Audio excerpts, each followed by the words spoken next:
12 fourth-quarter lead changes and an insane come-from-behind win. Is this the best wild-card weekend ever? Plus, the coaching carousel is still spinning, and the All-Pro teams have been announced. We're covering it all for you here on the Grey Duck NFL Show.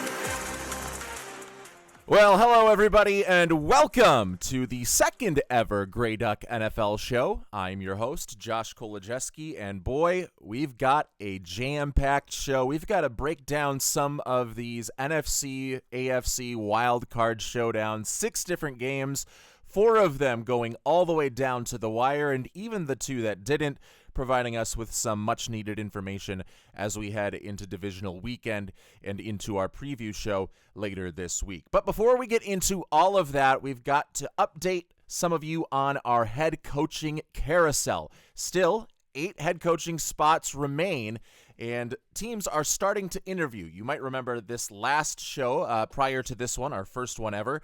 We spoke a lot about some of our predictions for those open slots, and one had just become available with Mike McDaniel having been fired that day by the Miami Dolphins. Those 8 spots are still available, and now the names are starting to leak through with teams announcing who they have interviewed, with reporters also doing the same and still giving us the assistants throughout the league that have been given requests to interview for certain jobs. So let's start from the top with the Atlanta Falcons.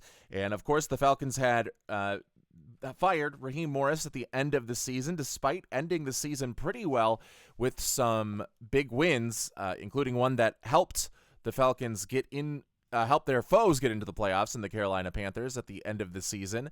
The Atlanta Falcons not only had their head coaching job open, but they also created a new role, the team president of football operations, and then also are looking for a new general manager because they had let their GM, Terry Fontenot, go as well. So they have hired their president of football operations, which I think is essentially the new term for your lead football decision maker. I know that in baseball and basketball that is the case when you are the president of insert sports here operations, then you typically oversee the GM and override and control all of those decisions. So Matt Ryan, former Falcons quarterback, is officially the new president of football operations for Atlanta.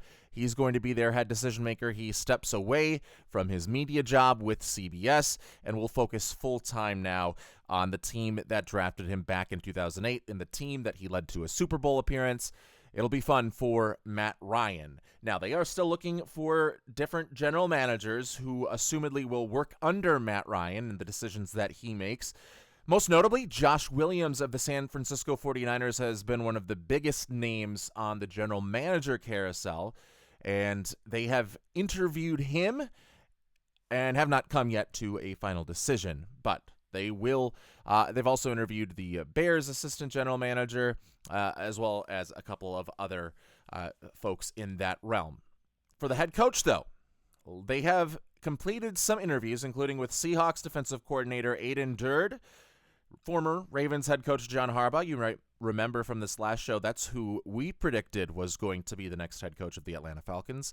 Also, Seahawks offensive coordinator Clint Kubiak, Dolphins head coach Mike McDaniel, Browns head coach former Kevin Stefanski, and Dolphins defensive coordinator Anthony Weaver. They have also requested interviews with Denver defensive coordinator Vance Joseph and Carolina Panthers defensive coordinator Ejiro Evero. So those are the names still in play for the Atlanta Falcons as we currently speak. Again, we predicted John Harbaugh would be the guy, and he is in the running. It seems like the Falcons going with a lot of these recently fired head coaches, because not only is it Harbaugh, but McDaniel and Stefanski as well getting some shine. And then Clint Kubiak, who I think is one of the hottest offensive coordinator names on the market in this coaching cycle.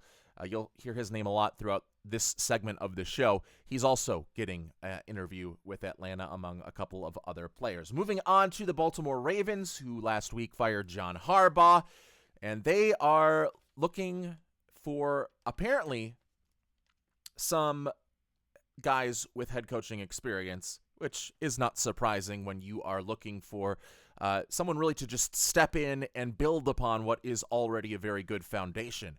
Some of those names right now that they've interviewed include former Washington Commanders offensive coordinator and former Arizona Cardinals head coach Cliff Kingsbury. Again, Miami Dolphins defensive coordinator Anthony Weaver. Former Broncos head coach and current Broncos defensive coordinator Vance Joseph. Seattle offensive coordinator Clint Kubiak. Former Bears head coach and current Chiefs offensive coordinator Matt Nagy. Then again, we've got Kevin Stefanski. We've got the Denver quarterback coach, one of the young guns in the coaching cycle, that is Davis Webb. They've also just finished an interview just before recording this with Vikings defensive coordinator Brian Flores. Of course, he previously had coached the Miami Dolphins. And then Buffalo offensive coordinator Joe Brady is also on their interview request list. Of course, he is going to be preparing his Buffalo Bills for a divisional round matchup, so he might have his plate a little bit full at this time. So the Baltimore Ravens looking for the most part, they've got some of the big-name coordinators, but it seems like they are looking for a guy with head coaching experience, and of course, we predicted Kevin Stefanski would get that job, and he, in fact, is one of the people that they have interviewed so far.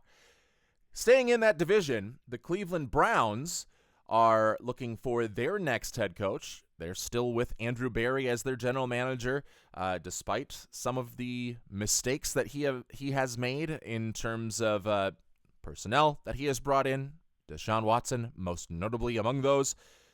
But I digress. And they go and also have interviewed Seattle Seahawks defensive coordinator Aiden Durd, much like the Falcons have.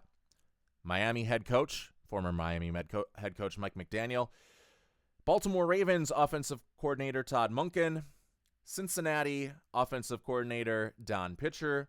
Cleveland, their own offensive coordinator Tommy Rees. And the man who we predicted could get this job, their defensive coordinator, Jim Schwartz. They've also put in interview requests, or at the very least reached out to Chargers defensive coordinator Jesse Minter and former Ravens head coach Jim Harbaugh. That would be an interesting little swap of head coaches if Stefanski were to go to the Ravens and if Harbaugh were to go to the Cleveland Browns.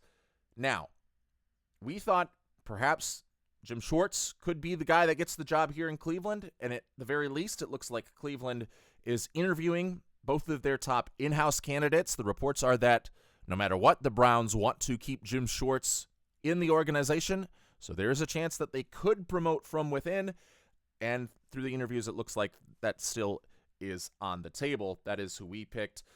Jesse Minter, by the way, just before the show, I didn't have time to write this down on my prep, but he has gotten interview requests from every team in the head coaching cycle. He is one of the hot names, as well as Clint Kubiak is Jesse Minter with the Los Angeles Chargers.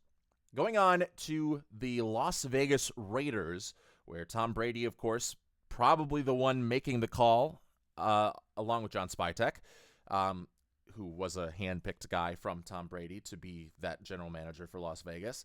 But they have so far interviewed Cleveland head coach Kevin Stefanski, and they have put in requests for Vance Joseph, Matt Nagy, Clint Kubiak, Davis Webb, and Ejiro Evero. So a couple of retread head coaches with Nagy and Stefanski and Joseph, and then some of the hotter names on the offensive side of the football with Kubiak and Webb. We postulated that this could be a Brian Flores destination. It could be perhaps the only destination where Flores has a legitimate shot to become the head coach because of his relationship with Tom Brady, as long as this lawsuit against the NFL is going on. I think that would be right now his only shot, even though he did, again, complete an interview with the Ravens. However, the Raiders, despite reports last week that they were interested in Flores, still have not reached out to request interviews with Brian Flores. That doesn't mean that he's not on their list, but it is worth noting a week into this head coaching search. So that's for the team so far. Moving quickly, Miami Dolphins. They have hired their general manager, and it is longtime Packer executive John Eric Sullivan. So interesting there. to see who he will now pick as the head coach. The Dolphins had made it known that they were going to wait to get their general manager in his position and hired before deciding who their head coach would be. And so far, they have put in interview requests for Clint Kubiak and Robert Saleh, the former Jets head coach and current San Francisco 49ers defensive coordinator, who worked wonders for them this season despite a litany of injuries in the Bay Area. So those are the only names we have so far. I know the rumors have been that the Dolphins, or at least the thoughts by some within the football media, had been that the Dolphins fired Mike McDaniel late into the cycle because they thought they had a chance at John Harbaugh, and that could certainly be the case. We will see if they do end up interviewing the former Ravens head coach. The New York Giants have already completed interviews with former Falcons head coach Raheem Morris, with the Las Vegas Raiders former interim head coach and then head coach for one season, Antonio Pierce, former Saints interim head coach and current Denver special teams coordinator Darren Rizzi, and former Browns head coach Kevin Stefanski. Now, all of those guys that they have interviewed so far are one-time former head coaches, or at least have held that position, and one of the three first questions that Giants are asking teams are what their plans are for the quarterback position. Obviously, Jackson Dart will be the guy going into the 2026 season, and I think if you are the New York Giants, probably most concerned about how you will utilize Jackson Dart to both protect him from getting injured, from putting his body on the line too much, and also to maximize and optimize his development as he heads into his sophomore season. So those are the four guys they've already interviewed. They have also requested interviews with Colts defensive coordinator Lou Anarumo, Vance Joseph, Clint Kubiak, and then former Packers and Cowboys head coach Mike McCarthy is also a guy in the running there. So it seems like the Giants want a guy that has been there, done that. I had predicted this could be a good landing spot for Chris Shula. He doesn't have the head coaching experience that it looks like the Giants are looking for, so it seems that Shula might not be destined for the Big Apple anyway, but plenty of big names already having interviewed there in New York. Now, the Tennessee Titans, they are leaving no stone unturned. We have a very long list of names. We will go through them quickly now. Indianapolis defensive coordinator Lou Anarumo, then former Cowboys head coach Jason Garrett, Vance Joseph, their own interim head coach Mike McCoy, Matt Nagy, Steve Spagnuolo, former Rams head coach, and then obviously has had a lot of success as the defensive coordinator with the Kansas City Chiefs, Kevin Stefanski, Raheem Morris. Those are all guys that they have interviewed so far. They have also now requested interviews for Packers defensive coordinator Jeff Hafley, for Jesse Minter, Mike McDaniel, Brian Dable, the former Giants head coach, Mike McCarthy, Jonathan Gannon, who had just been the head coach of the Arizona Cardinals, Robert Saleh, Cliff Kingsbury, Chris Shula, and then Arthur Smith, which is interesting because he had previously been their offensive coordinator when they went to the AFC Championship game and, in fact, had a halftime lead over the Kansas City Chiefs in that AFC Championship game. So the Tennessee Titans really looking everywhere. If you are a name in this head coaching cycle, outside of Brian Flores, it seems, it looks like Tennessee is at the very least interested in you. We had said Grant Udinski, the Jaguars offensive coordinator, and the guy that perhaps is the true or was the true quarterback whisperer with the Minnesota Vikings under Kevin O'Connell. We thought he could be a name that could be involved here. Grant Udinski has not received any interview requests, I believe, up to this point. And then the Arizona Cardinals, last but not least. We said, well, maybe Mike McCarthy or a guy that had been a head coach and has some recognition so that if the general manager goes down in these next 1 or 2 years, it wouldn't necessarily mean the head coach would also go down because you bring some of that equity already with you into that job. They have not interviewed Mr. Mike McCarthy, but they have interviewed former Bears interim head coach Thomas Brown. He is currently the passing game coordinator of Drake Maye and the New England Patriots. Jeff Hafley, another name here. Hafley had also been a head coach in the college ranks before leaving college to become the defensive coordinator of the Green Bay Packers. He did not lead Boston College to a winning record during his 4 years there, so he does have head coaching experience, but not at the NFL. Vance Joseph, Clint Kubiak, Mike LaFleur, the brother of Matt LaFleur and the current Rams offensive coordinator. Then we've got Raheem Morris, we've got Matt Nagy, we've got Robert Saleh, and then Chris Shula and Anthony Weaver as well. Those two last ones, not former head coaches, but a lot of the guys on this list have been head coaches at the NFL level at the very least. So those are all of the coaches via The Athletic that have both been interviewed, either been interviewed or have been given interview requests. And as I mentioned before, Jesse Minter, you can, in an addendum, put him on for all 8 of these teams as a guy that these squads have reached out to try and interview. That is where your coaching carousel is at right now. So no names have been hired a week into the coaching cycle. We will see if that changes by the time we hit our preview show in a couple of days. Some other news over the weekend, the All-Pro teams were announced for the NFL by the Associated Press, the first team and second team. Interesting to note here, Matthew Stafford beats out Drake Maye for the first team honors. So does that give him the inside leverage to become the MVP this year? Maybe, maybe not, as Lamar Jackson was the first team guy over Josh Allen last year, and Allen ended up winning MVP. So we will see if that trend continues or if Stafford's QB1 acts as the heralding of him as the MVP. Bijan Robinson and James Cook are the running backs. The fullbacks are Kyle Juszczyk and Patrick Ricard, which it seems like you can probably just permanent marker those guys into those spots for as long as they are in the league. Christian McCaffrey and Bijan Robinson, 1 and 2 for all-purpose players, so it's nice for Christian McCaffrey, despite not having, dominant running back numbers as just a pure runner, still good running back numbers, but they're recognizing him for his all-purpose ability. Then your wide receivers, first team, you've got 3. You've got Puka Nacua, you've got Jackson Smith-Njigba, and Jamar Chase. Perfect, solid.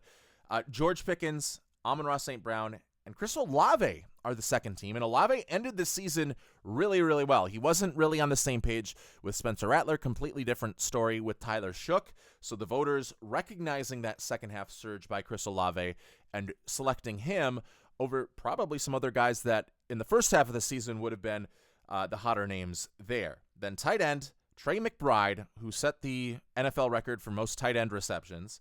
And then Kyle Pitts, who had a resurgent season and also a resurgent second half. A little bit slower to go in the first half of the season, and then once Kirk Cousins took over for Michael Penix after Penix's injury, Kyle Pitts really started to shine. Left tackle, Denver, Garrett Bowles.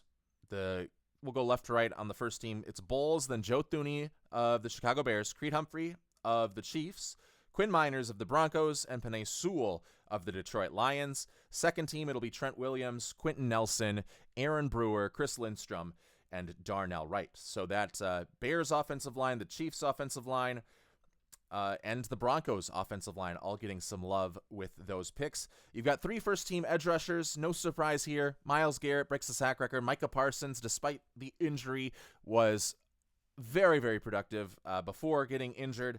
And then Will Anderson, whose pressure rate has just been insane, and his quick pressure rate has been even better this season.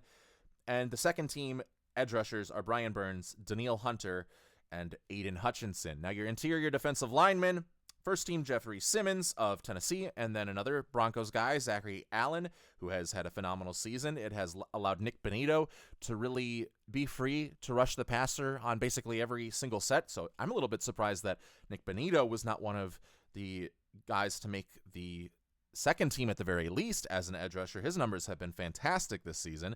Also defensively on the interior defensive line, we've got Cam Hayward, Leonard Williams, notably no Byron Murphy II, although his teammate Leonard Williams does make that list. Your off-the-ball linebackers for the All-Pro teams, Jack Campbell of Detroit and Jordan Brooks from Miami.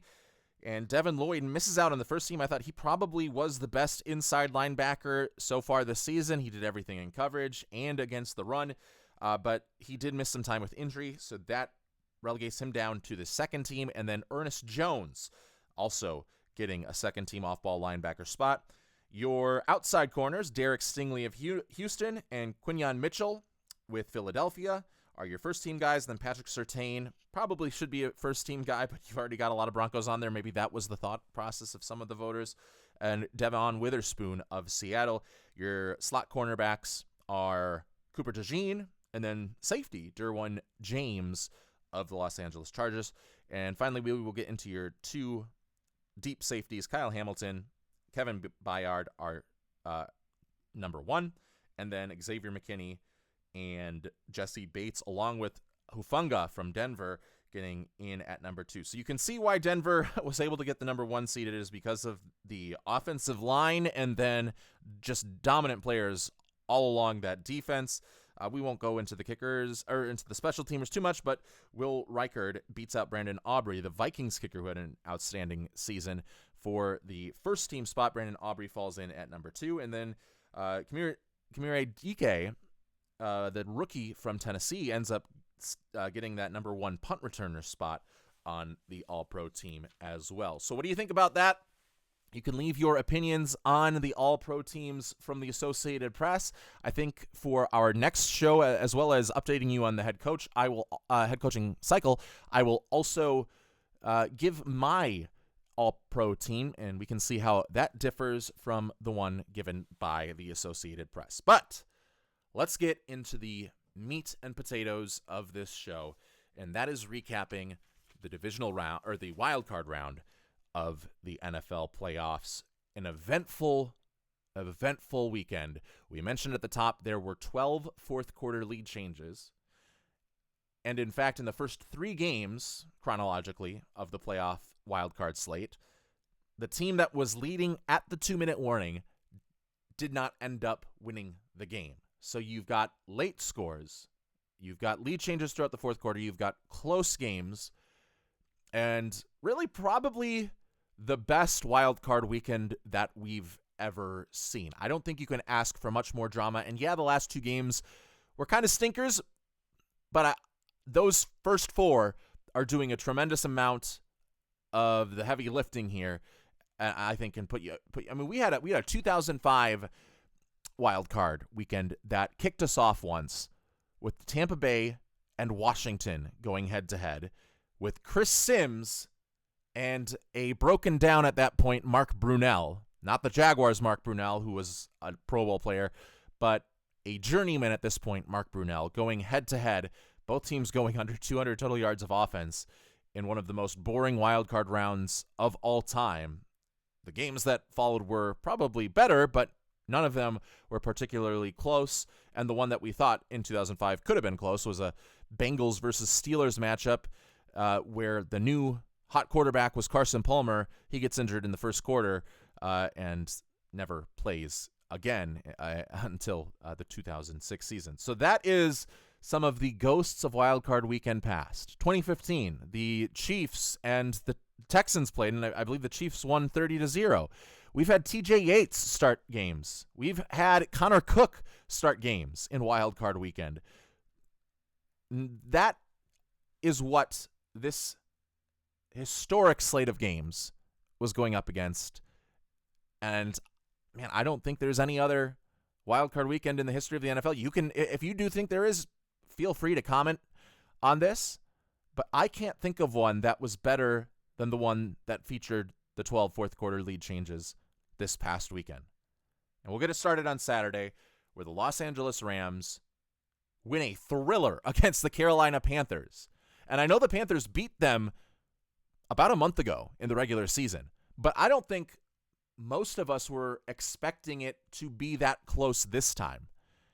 I think we thought that the Rams would probably get up early, and they did, and then kind of just put their foot on the necks of the Carolina Panthers and put them out of their misery, which they did not. The Rams go up 14-0 early. They get a turnover with good field position in a 14-7, 21-7 game at one point, and go 3 and out. And I think they went for it on fourth down and turned the ball over on downs. They also missed a field goal. So a lot of opportunities for the Rams to put this one away early. They were unable to do so. Carolina in the second half gets back into the game with Bryce Young and Ted McMillan and Jalen Coker making plays all over the place. But in the last minute, it is Matthew Stafford throwing a touchdown pass to Colby Parkinson to put the Rams up for good and lead them into the divisional round of the playoffs. Some things that I noticed from this game: Puka Nacua, huge role early on, and that kind of set the stage for what would happen at the end of the game, because you are finding different ways to get Puka Nacua in mismatched situations. You were able to get him as your primary hot read on any blitz. So he's going to be open basically no matter what, because if Carolina brings a blitz from the left side, the Rams have designated that, okay, Puka Nacua will be the guy that turns 3 yards downfield to catch the quick pass from Matthew Stafford so that the blitz doesn't get there and that you can take advantage of the hole in the coverage that is created by the blitz. Puka Nacua was the guy, obviously, they chose to fill that hole. Hot route every single time. And he had 4 catches on that first drive, including a touchdown catch where the Rams really just took advantage of the coverage rules that Carolina has. They had Carolina in Palms coverage, and they put 3 wide receivers on the left side of the field and then 1 wide receiver on the right side. Except the wide receiver on the right side is Colby Parkinson, a tight end.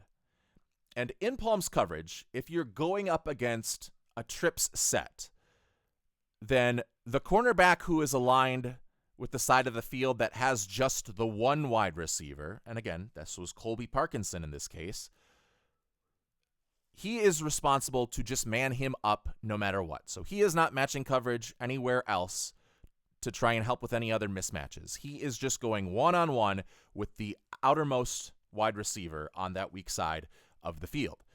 And the Panthers almost exclusively play J.C. Horn as their boundary safety and Mike Jackson as their field safety, which means J.C. Horn is on the side of the field where there is less space to work with. He's their boundary corner. And you are able to waste J.C. Horn on Colby Parkinson, force Carolina to waste J.C. Horn on Colby Parkinson. And oh yeah, we've switched up Puka Nacua and Kyren Williams. So Kyren Williams right now is one of the slot wide receivers on the strong side, the trip side of the field, and Puka Nacua is in the backfield on the right side. So now Puka Nacua is going up against an overhang defender in Palms coverage, which typically is going to be a down safety or a linebacker. And Puka Nacua is going to win that matchup 10 times out of 10. And he did so here. I think it was Nick Scott was the safety, the overhang defender that had to match up with Puka Nacua, and he was just not able to do so. Nacua out of the backfield into a seam route, makes the catch for the touchdown, and really forces Carolina throughout the rest of this game. And also another couple plays where Puka Nacua was matched up against Christian Roseboom, for example. That forced Carolina in the second half to go against the coverage, the Palms, the quarters that they like to run a lot. And that set up in the fourth quarter a drive where they do take advantage of this now, where they're going to make sure that Puka Nacua is covered by a cornerback no matter what. We're not going to let him go one-on-one with a linebacker or a safety, regardless of where he is aligned. We will change our alignment up for that. And Mike Jackson and J.C. Horn, when they were on Puka Nacua, they did a tremendous job of covering him. Or when they were on Devontae Adams. When it was those guys going one-on-one, Mike Jackson and J.C. Horn showed up in this game, outside of one spot where right before halftime, Puka Nacua burns J.C. Horn on a double move, just dropped the pass. But, hey, it doesn't count in the box score if you're J.C. Horn. It just counts in the film. However, J.C. Horn, before this final drive, had left the game after a collision with an injury. So you don't have J.C. Horn, and his replacement is a Caleb Evans, who had been cut from a weak Minnesota Vikings cornerback room ahead of the 2024 season. That is who you are relying on as your outside corner depth behind J.C. Horn. And what they do is to try and see what sort of coverage the Panthers are playing a lot of on that last drive. They do a play where they have Nacua and Parkinson lined up as wide receivers on the same side. Now, instead of trips, they're going 2-by-2 on this play. Parkinson now is on the inside, so Nacua is on the outside. And they send Puka Nacua on a medium dig route and send Colby Parkinson on a wheel route. But he goes behind Puka Nacua as he crosses Parkinson's face and then just goes deep on a wheel route down the field, down the sideline. And that one was covered pretty well. And quarters coverage, if the number 2 goes deep and the number 1 goes underneath, then the outside corner is supposed to back off and play the number 2, the inside guy who is going deep. And that's not what the Panthers did. The Panthers wanted to nail down that outside cornerback onto Puka Nacua. And on this first play of the drive, I don't know if it was the first play of the drive, but they're going to run the same action twice. On the first play, they see Mike Jackson, the cornerback, come down quickly, crash down onto Puka Nacua, and they throw it to Puka Nacua. But it does leave Colby Parkinson in one-on-one coverage with Trayvon Moehrig. They get the completion of Nacua, and they are able to get the first down there on that over-the-middle dig route. Sean McVay sees this. He keeps this in the back of his mind. And later on in that drive, they come out with that same formation. But this time, instead of Mike Jackson, it's a Caleb Evans, whose instincts and communication with the other defensive backs might not be as top tier. And they run this exact same play. Nacua, the outside receiver on one side of the field, runs that inside dig route. Parkinson goes behind him and runs up the sideline on the wheel route.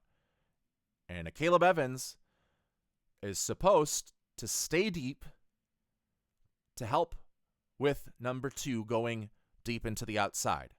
And supposed to pass on Puka Nacua. But because Puka Nacua has burned the mismatches so often in this game when he has forced the Carolina defense to cover him with a safety or a linebacker, Caleb Evans does not pass off Puka Nacua. He goes down on Puka Nacua, and once again, Colby Parkinson is in one-on-one coverage with Trayvon Moehrig. And granted, it is good one-on-one coverage, but Parkinson has the size advantage. They go deep to Colby Parkinson. He makes a great catch. It was a perfect throw. It was a jump ball. Parkinson makes the catch, gets into the end zone for a touchdown. Carolina Panthers win that game. A couple of other players I want to shout out from this game. Tet McMillan, even when Bryce Young wasn't hitting him, was running elite, experienced routes. He is going to be a piece for them that is going to get even better for the 2026 season and beyond. He's going to be an ultimate weapon for his guy, Bryce Young. Braden Fisk and Josiah Stewart. We can talk about Byron Young and Jared Verse all we want on that Rams defensive line, and they had their games. But Braden Fisk was a game wrecker early. He was forcing double teams all the time, and that allowed a lot of pressure to get up the middle on a lot of stunts and a lot of twists by the Rams because they saw that Carolina needed 2 guys on Fisk. And so why not, if you're Fisk, just push those 2 guys into another offensive lineman, which allows one of your linebackers or edge rushers to loop it inside and get a free rush at the quarterback. They did that often. Josiah Stewart was good in coverage. Josiah Stewart was good rushing the passer. He gets by Ike Okonkwo with just a outstanding bull rush. He runs him over. Okonkwo is out for the rest of the game after that because of an injury. And now that forces Carolina to change up their offense even more. So great game by those guys. Great game by Mike Jackson and J.C. Horn, like we had said earlier. The Rams probably don't take full advantage of this game because they go away from 13 personnel through a lot of the second half, and their run game is not as good in the second half as it was in the first half because they don't bring out those 3 tight ends, perhaps because Terrence Ferguson was inactive for this game. But overall, the Rams come away, and I think the better team did end up winning this game, despite the fact that it did get close towards the end of this one. I think if you are the Carolina Panthers, you're going home, but there are a lot of encouraging things. Bryce Young is one of them. He had some misses. He had some turnover-worthy plays, but by and large, when you see the anticipation on the All-22 that Bryce Young throws with, including on that go-ahead touchdown late in the game, great anticipation. You can be confident that he can be a good quarterback that can win you playoff games in the NFL. I still don't know if that's top 10, but certainly a top half of the league quarterback. Does that mean that you want to give him a Jordan Love to a Tagovailoa deal? We'll see, but at the very least, they're going to pick up that fifth-year option and see if they can get Bryce Young's play to reach yet another level. And I think that is a really good credit to Dave Canales and what he's been able to do with the Panthers offense over the last 2 years.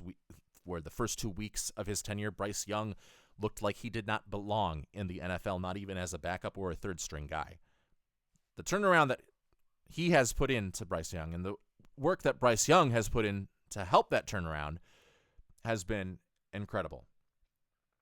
Now, the one thing the Panthers need going into the offseason, edge rusher, edge rusher, edge rusher. You can get the pressure with Derek Brown, but if you get double-teamed with Derek Brown and you don't have a guy that can win one-on-one matchups on the outside, Nick Scorton has at times done that, but not as consistently as you would like. I think you put your priority on getting guys that can rush the passer and then also getting some depth at outside corner. And then I think this can be Carolina's division to control for the foreseeable future. Or at least they can be in the conversation at the end of every single year. So Rams win 34-31, and they take on the winner of this next game that we're going to talk about, which is the historic rivalry between the Green Bay Packers and the Chicago Bears. And the Packers, well, it looked like it did when the last time these two teams met in the playoffs, back in the 2010 NFC Championship game. Of course, the 2010 season, it took place in year proper 2011, in January 2011. But the Packers race out to a 21-3 lead at halftime. And the Bears defense could not get off the field, and it looked like it was going to be a complete and total rout. The defensive backs struggled to change direction. They could not stop the run. They could not get enough pressure onto Jordan Love. And it looked like Matt LaFleur had found the key to stopping this Dennis Allen defense. And it looked like Jeff Hafley, on the other hand, figured out just how to slow down the Bears, whose run game really never got off the ground. And I think Ben Johnson wanted to really establish the run early in the game, and it put Caleb Williams into a lot of 3rd and 7+ situations where Chicago wasn't always able to convert in that first half. But then oh my, Caleb Williams, second half of the game, they realize, hey, the Packers are not getting any pressure on us. I don't know what happened to Rashawn Gary. Micah Parsons obviously injured. You expect Rashawn Gary and like Lucas Van Ness to step up. They were not able to. And the Packers blitz at a high rate, but they're still not getting a ton of pressure on Caleb Williams, and he just starts to carve up the defense. Some screens to Luther Burden. A lot of Colston Loveland involved. The biggest game of his career. And it gets to the point where it is 27-24. Green Bay is leading, but the Bears driving with the football. Well, prior to this, the Bears were down 2 possessions, and Caleb Williams on 4th down with the game on the line makes the greatest throw that you will see probably in this postseason, where he is rolling under pressure to his left, which, mind you, is the opposite side of your throwing hand. So you're needing a lot more hip torque to get into this ball, because you're not going to get all of the back foot power that you can if you're rolling out to your same-sided hand, your same-handed side. And Caleb Williams floats a beautiful pass to pick up the first down. And from there, the Chicago Bears take control. Back to that drive where now they score a touchdown on that drive, the penultimate offensive drive, and then they get the ball back, still down just one score, 27-24, and Ben Johnson dials it up. Something that I think he had been setting up on film throughout these last 4 weeks of the season. Because if you go back, you see at least one or two screenplays to Luther Burden on a trip side of the field, where Burden is on the field along with Colston Loveland and DJ Moore, all close into one another. And they would get to this trips look in different ways, different motions, or sometimes just setting it up from the very start with the trips look. But once in each of the last 4 games coming into this one, every time they came out with that look, it was a screen to Luther Burden. And in fact, in this game, they got a screen and a first down to Luther Burden on a similar looking play with Loveland and DJ Moore on that side blocking ahead for Burden. And in this case, they get Luther Burden on that side with those two guys in the fourth quarter, and they fake the screen, and Carrington Valentine took the bait.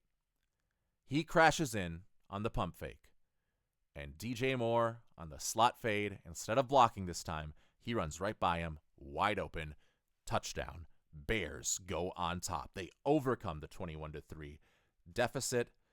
Ben Johnson puts it on film against Jeff Hafley, against Carrington Valentine, that every time we go to here, we are going to go to Luther Burden. He even puts it in the game, this game. Let's go to Luther Burden. And the Packers were not ready for it. Or at least Carrington Valentine was not ready for it. So the Chicago Bears win 31-27. Jordan Love does go on a last-minute drive and probably had the game-winning touchdown where he finds Christian Watson in between 3 different defenders. He's throwing it into triple coverage, but he is putting it in triple coverage to the only place where you can put it. Christian Watson unable to come up with it. Next play is the final play where Love throws an incompletion to the end zone. If you're Christian Watson, you need to come down with that.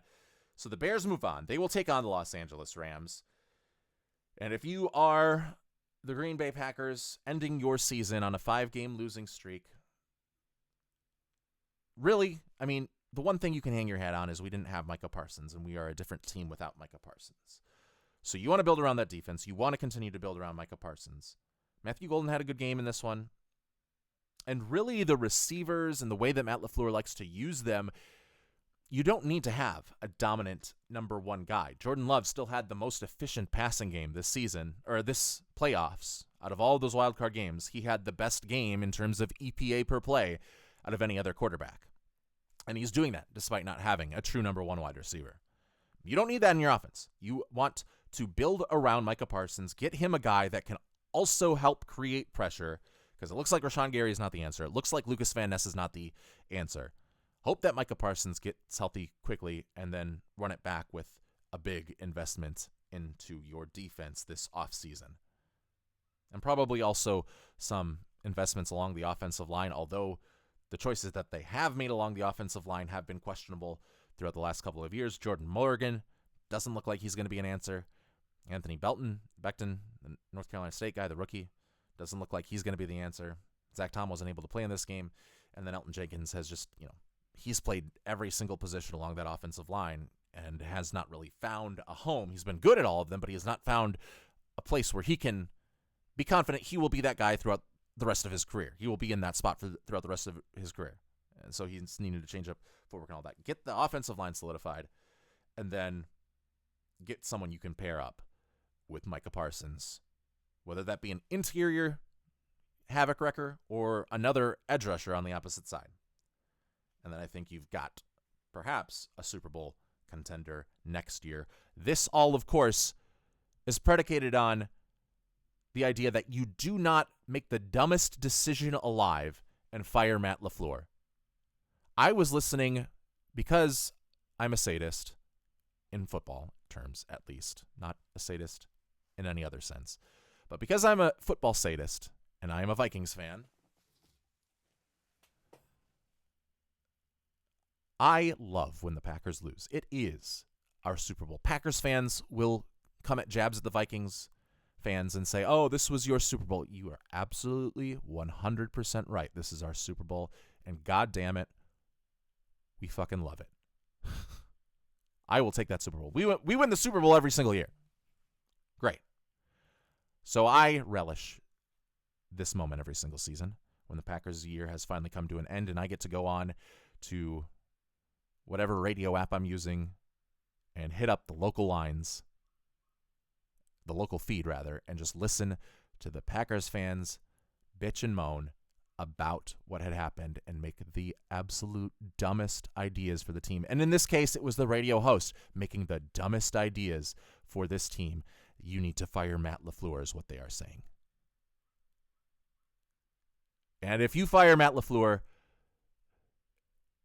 you might have to burn Lambeau Field to the ground in order to cleanse them of the cleanse the Packers of the ensuing curse that will follow. He is one of the best run designers. He perhaps could be the best pass route concept designer with all the openings that he is able to create. Sure, is there some management stuff that you'd like to see more of? Yes. But the Packers were not able to run the ball in the second half of the game. And I saw a complaint was, oh, we need to be running the ball more. They tried. They weren't able to. And why would you if you have the top passing offense in that wild card weekend? Obviously, they didn't know at that point that it was going to be, but it sure looked like it was the top passing offense. It sure looked dominant.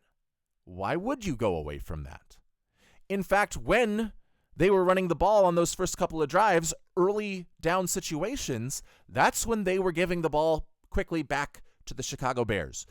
If you are, I am saying this not to sabotage your team, I promise you, because if Matt LaFleur hits the open market, I hope that the Vikings snatch him up and make him their offensive coordinator.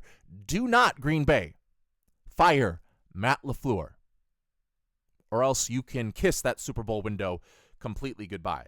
A Super Bowl window that, by the way, probably has 2 years left on it unless you draft really, really well in these next 2 seasons and draft really, really well without a first-round pick. But if you do want to fire Matt LaFleur, believe me, I will be happy as a clam, to see him out of the division as a Minnesota Vikings fan. But my advice now is to not fire Matt LaFleur. Although if you know how to run a PSYOP campaign on Twitter and can, really kind of incept this into the minds of Ed Policy to fire Matt LaFleur, 100% do that. I will pay you if the results are coming out in a way that I desire. All right, moving on. Buffalo-Jacksonville, 27-24. Buffalo Bills win this game in what was another great playoff game between two teams that probably both could have made their case as the best in the AFC despite not having the 1 seed. Josh Allen, we said he would have a Josh Allen game, and Josh Allen had a Josh Allen game where he was as cool as a cucumber. He was dominant. He was pulling himself off of the Jacksonville turf, the Jacksonville grass, time and time again. He hits his hand on the helmet, and his hand's swelling up. Doesn't matter. He hurts his knee, and it looks like, oh, that's a non-contact knee injury. It might be Mitch Trubisky time. Buffalo might be screwed. No.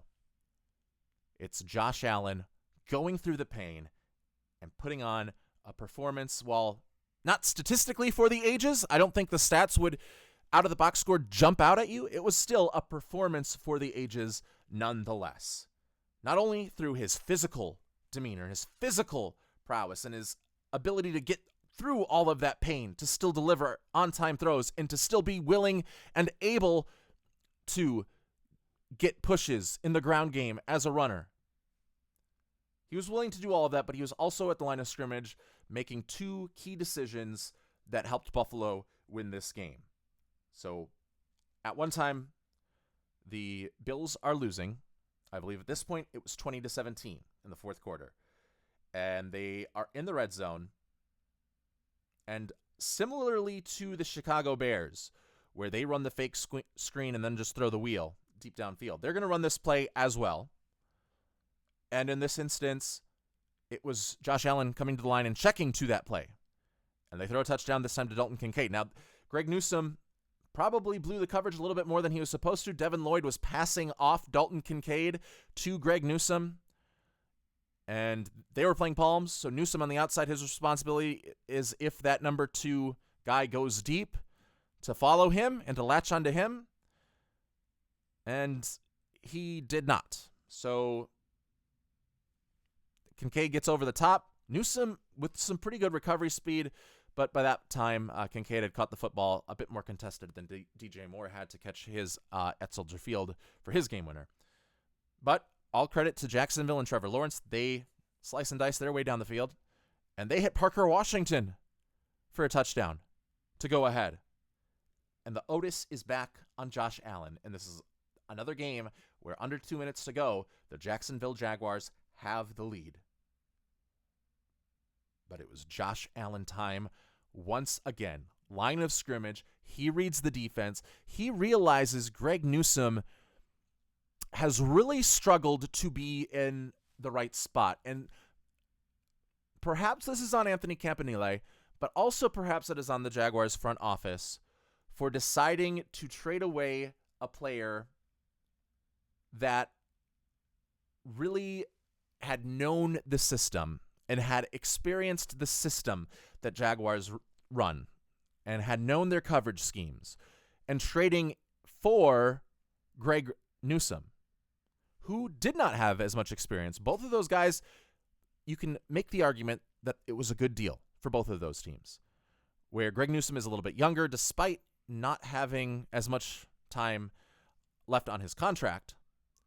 Greg Newsome is younger, and they are probably at similar skill levels right now, with Greg Newsome being the one on the ascension. So perhaps you get the better player long-term for that deal if you can sign him to a long-term contract, but he does not have the continuity in the defensive system that the Jaguars had through the first half of the year before the trade deadline. And it shows there on this play where, again, Josh Allen checks to a play where he is going to take advantage of Greg Newsome, who is now playing quarters, and his responsibility in the 2x2 set is to take number 1 all the way deep if he goes deep. And if he doesn't go deep, then to stick on to number 2. And number 1 goes deep. Or sorry, so they weren't playing quarters. I was getting this confused. They were playing palms. The number 2 wide receiver is going to run a deep out route. Now, the rules for palms is if you are the outside corner in a 2x2 set and the number 2 goes vertical, you stick with number 1 and take him vertical all the way deep. If number 2 goes into the flat, then you crash down into the flat, and it's a country cover 2, basically. However, that going deep or going vertical is only a 5-yard space. So if you go 5 yards and go corner, that's still vertical. If you go 5 yards and go out, that's still vertical. You're still supposed to take number 1 if you are that outside corner, Greg Newsome in this case. But the inside receiver runs about an 8 or 9 yard out route, and Newsome bites on it and leaves his man because his assumption is that he is supposed to cover now that number 2 and not take number 1 deep. But he's already gotten past that 5 yards. His responsibility has been declared. He is supposed to stay on number 1. Brandon Cooks in this case. He doesn't. He bites down on that out route, and it puts Brandon Cooks over the top. And Brandon Cooks makes a wide open catch. It leads a couple plays later to a Josh Allen rushing touchdown. And then Trevor Lawrence has the chance with some time left to go down the field and either tie the game or take the lead. But the first play of that next drive, Lawrence doesn't make the greatest of reads. And Buffalo goes into a 2-high shell with 2 safeties. But they rotate to a 1-high look where one of those safeties is now going to look out for the crosser. And Jacksonville has a really good play for that. They have 2 crossers, one shallow crosser, one deep crosser. to try and take advantage. Both coming from opposite sides now, but it puts that poach corner, or the poach safety, who is supposed to kind of just wall off one of those crossers, it puts him in conflict.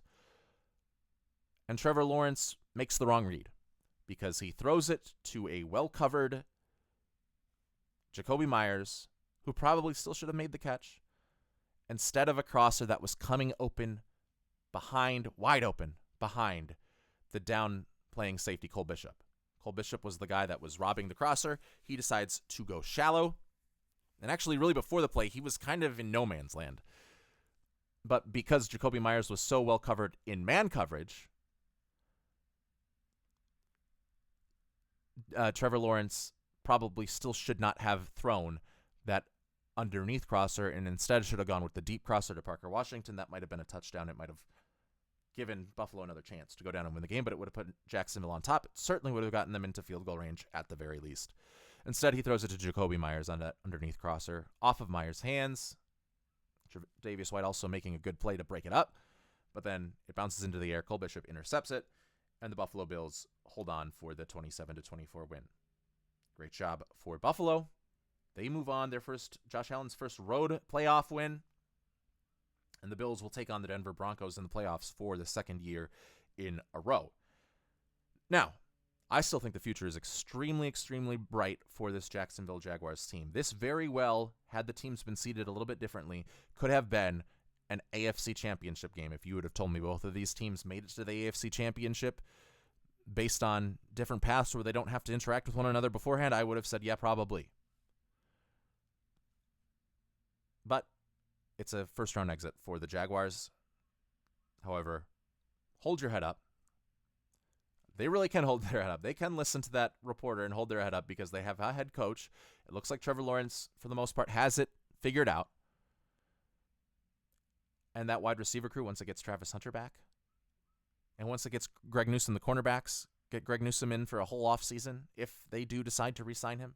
Or maybe they just put Travis Hunter back in on the outside as more of a full-time role. You get Travis Hunter, you get Brian Thomas, you get Brenton Strange, you get Parker Washington, you get Jakobi Meyers. You have all of these weapons at the disposal of Trevor Lawrence. You're probably letting Etienne go, but Bashal Tutin has been a revelation at running back, and you can bring in another running back.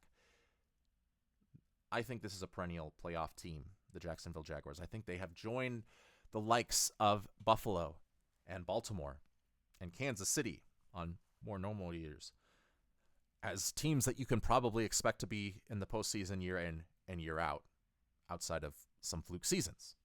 Obviously, this one being one of those. And if Cincinnati ever gets a defense, they would obviously catapult themselves into that conversation as well. And then now, most years, you're looking for probably two teams. And now with Drake Maye, maybe one team, rotating in and out of the playoffs. It is a top-heavy AFC, and the Jaguars are part of that top-heavy AFC. They're on the top of the top-heavy. But it was not to be this season. It was also not to be for the Philadelphia Eagles. They're not going back-to-back. They are going home.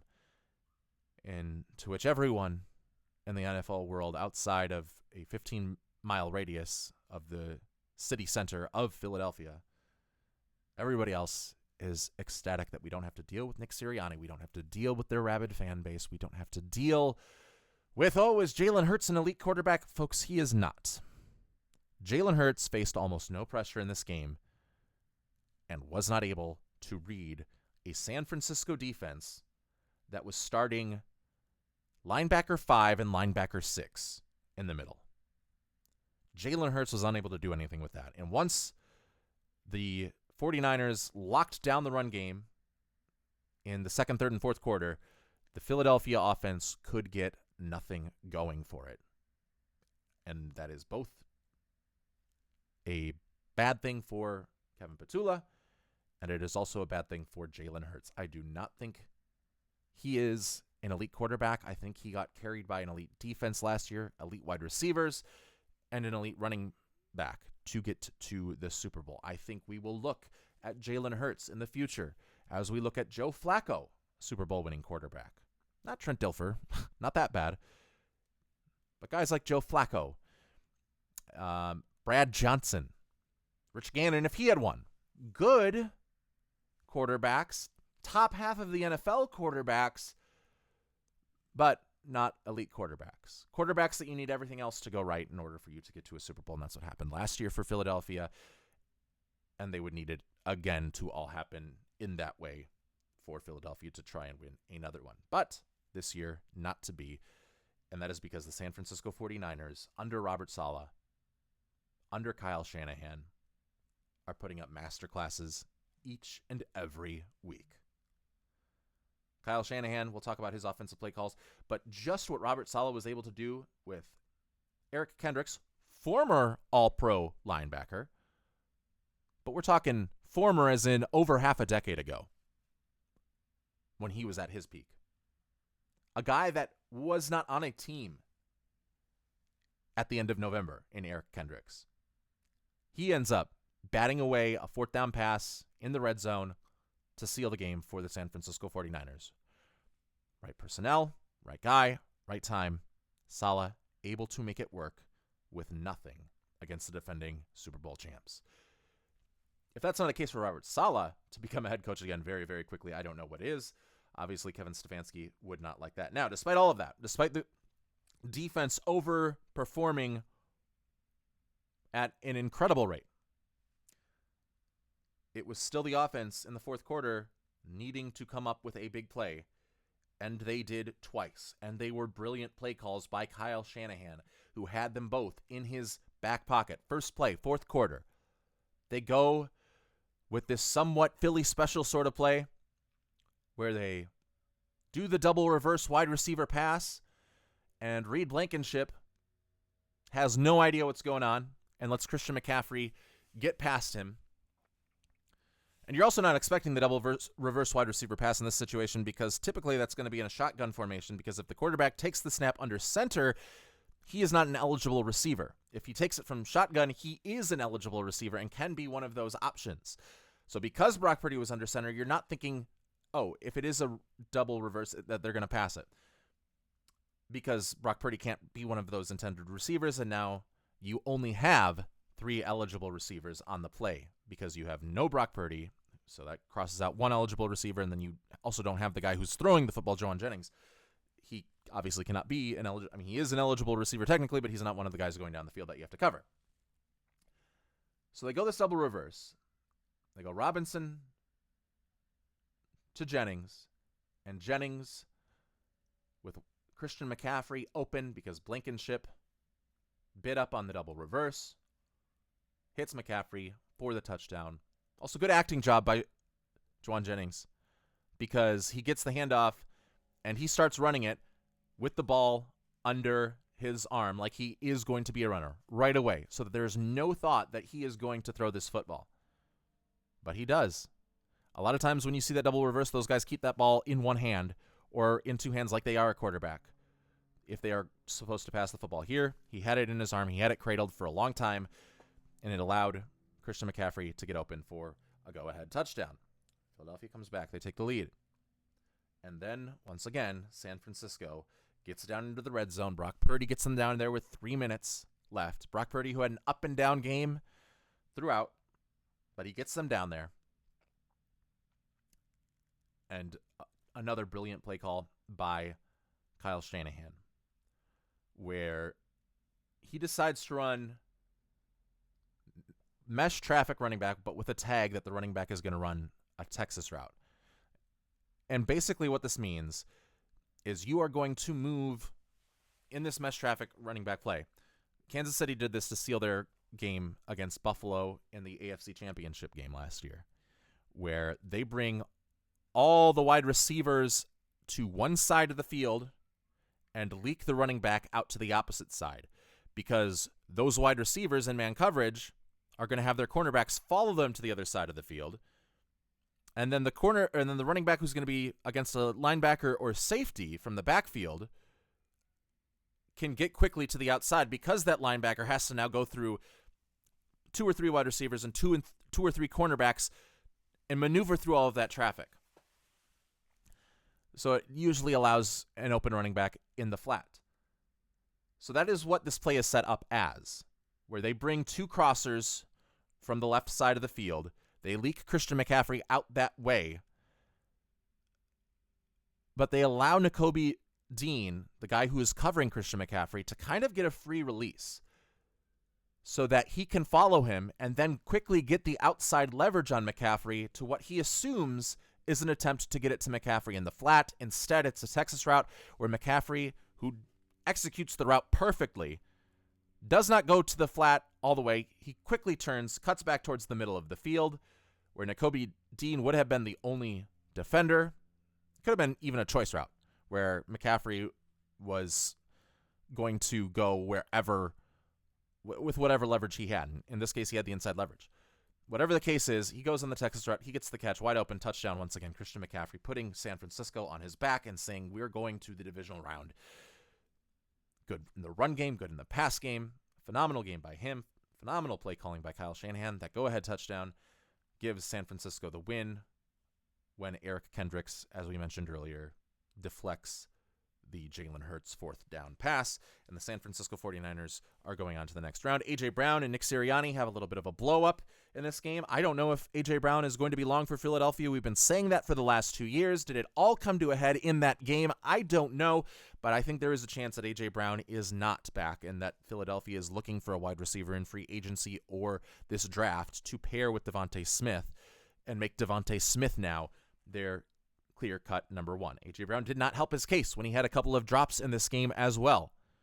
So, we will see if A.J. Brown is still in Philadelphia next year. I am leaning towards no.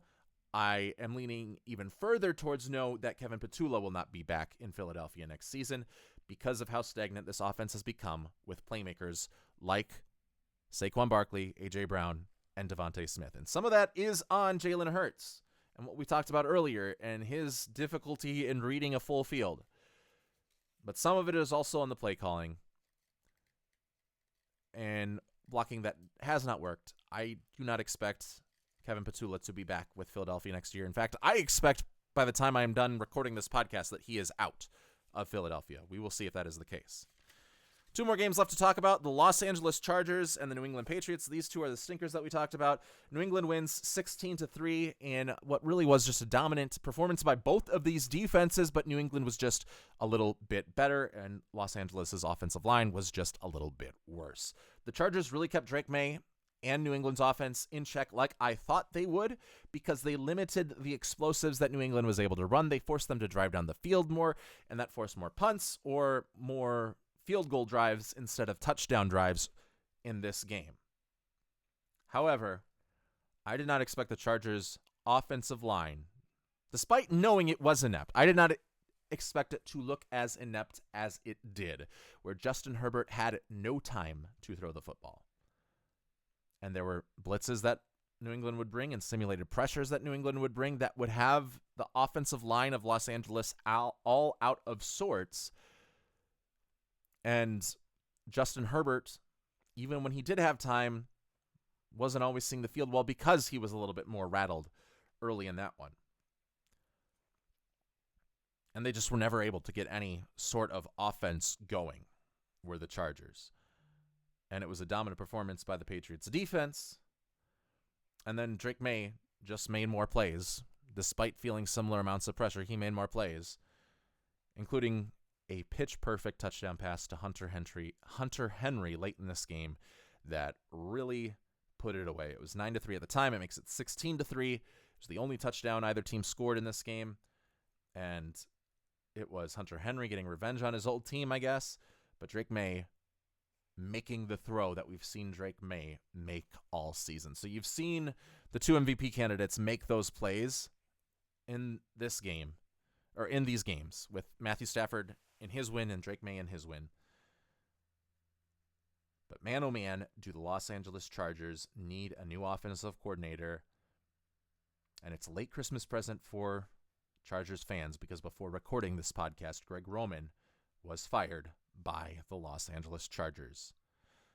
The days of Greg Roman living off of one playoff game in January of 2013 that had more to do with Colin Kaepernick's ability than Greg Roman's to get past the Packers defense in read option scenarios and to always make the right read, running a college offense, by the way, not running a sophisticated offense, just knowing that Colin Kaepernick was able to be a phenomenal read option quarterback in this college simple system. We're talking all the way back here, the 2012 Divisional Round in January of 2013. That game where Kaepernick ran for like 150 yards and 2 touchdowns and threw for like 150 yards and 2 touchdowns and just did everything. Greg Roman has been getting checks in the mail like a retired actor from a famous sitcom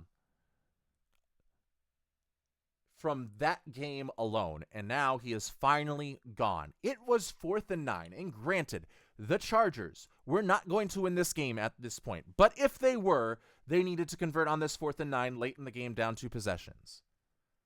No one is expecting you to run the football. No one is going to get fooled by a play action. The play action is going to throw off the timing of Justin Herbert. It's going to give the Patriots, who have been collapsing in on Justin Herbert all night long, an extra second to collapse in, unless they were to bite on the play action. But again, nobody is expecting play action. And what did the Chargers do? They run play action on 4th and 9, and Justin Herbert is swallowed up almost immediately. And even worse, the play action that they run is from the shotgun, so the running back, in his natural movement of the fake handoff, is going to pass protect and chip on the outside instead of where the Patriots had been getting all of their pressure all night with stunts and twists on the inside.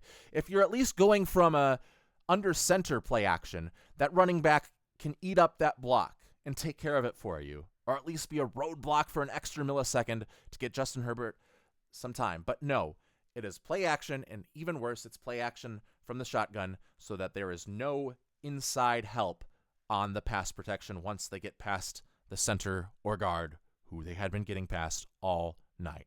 It is complete tone deafness from Greg Roman, and I do not understand how he had a job in the NFL for this long. Simple as that. He is gone. Thankful for Chargers fans. Thankful for all of us that are going to have to watch the Chargers offense next season. That we don't have to have this simple, archaic offense by an offensive coordinator that should not have been in the league after the 2019 Ravens lost to the Titans in the playoffs. That should have been the final straw. Instead, the final straw is now 6 years later. A little bit too late, but the good news is for Los Angeles, they will have a new play caller. And they will also have Joe Alt back. And they will also have Rashawn Slater back next year. Those offensive line problems are not going to be dire next season. Granted, I mean, injuries could always happen. But they should not be as dire next season if we are forgetting injuries. You should have those guys back on the outside. You can fortify the inside more through the draft and free agency, and you're going to be in a good spot next year, Chargers fans. You've got a good quarterback, and hopefully that offensive line is finally fixed, because it has been the demise of this team now in each of their last 2 postseason games. I don't really put that on Justin Herbert the last couple of years, even though he did throw 4 interceptions against Houston last year. A lot of that, again, was because they were not able to protect him. Get the protection for Justin Herbert, and this Chargers team can be dangerous with Trey Harris, another year of development, Ladd McConkey getting more involved, and then Omarion Hampton hopefully also back from an injury. He played early in this game and then just was not able to go throughout most of it, so they were relying a lot on Kamani Vidal, who's had moments this season, but isn't necessarily the guy that you want to rely upon in the playoffs. Again, Patriots win 16-3. They are moving on to the divisional round. Finally, last game, Houston and Pittsburgh. The Texans, on Monday night, playoff football, crushed Pittsburgh 30-6. It was 7-6, I believe, going into the fourth quarter, or 10-6 at that point. And then Houston was able to just pour it on. My thoughts were that defensively, Houston would not be able to do what they did best because Pittsburgh runs the ball so much with their 13 personnel set and with their extra offensive lineman being a tight end in that 13 personnel set. Steelers just didn't want to do that. They wanted to get a lot of quick throws with Aaron Rodgers, and they were able to get some early, but wide receivers locked down, and Jalen Petrie really prevented any run game from getting going for Pittsburgh. I mentioned in our preview that it gives Jalen Petrie a fantastic opportunity with these runs and with these shallower passes to running backs and to tight ends that Kamari Lassiter and Derek Stingley might have to just be doing cardio through most of the game because Pittsburgh just doesn't use the wide receiver as much in their offense. And that Jalen Petrie was going to have a really good game, and that is exactly what happened. And Jalen Petrie had an excellent game, was really able to stop Pittsburgh's game script on offense from getting off the ground after that first drive. Because after the first drive, Houston eventually goes down the field and scores a touchdown to go up 7-3. And the rest of the way, Pittsburgh is playing from behind and is playing in more pass-happy situations where now you are playing into what the Houston Texans like to do. And a big credit to that is because of what Jalen Petrie was able to do early in this game. If you had to give me a game MVP, it would be Jalen Petrie. Knifing in against the screens, knifing in against the runs. He was making plays underneath all night long that prevented Pittsburgh from getting into what they needed to get into in order to have a shot at winning this game.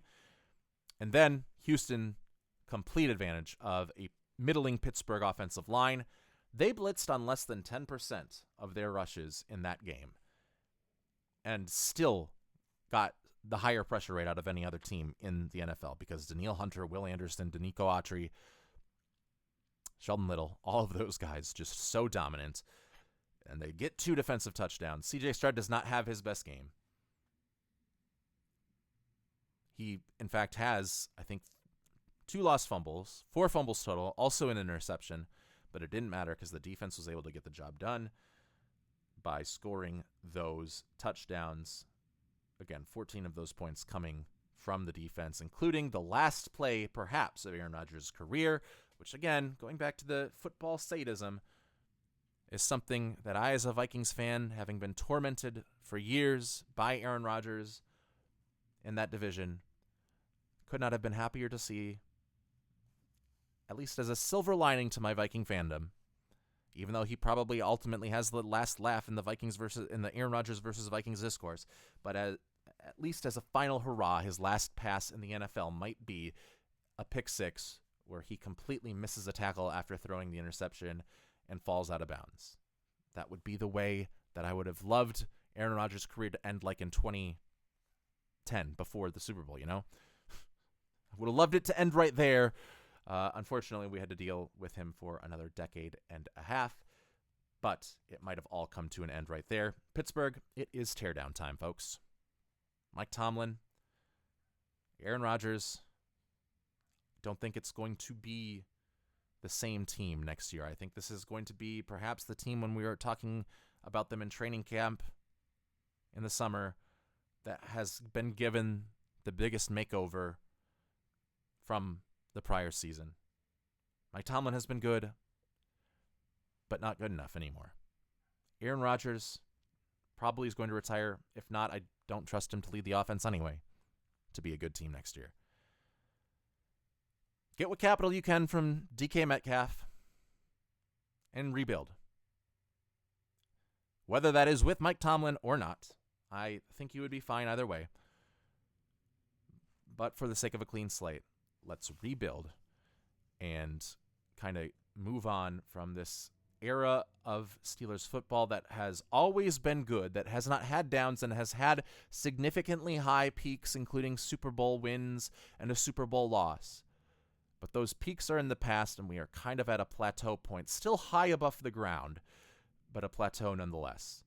And it is time for the Pittsburgh Steelers to rebuild and come into 2026 like you come out of that tunnel heading into Pittsburgh. You're driving through the tunnel, and all of a sudden, you see Pittsburgh for the first time.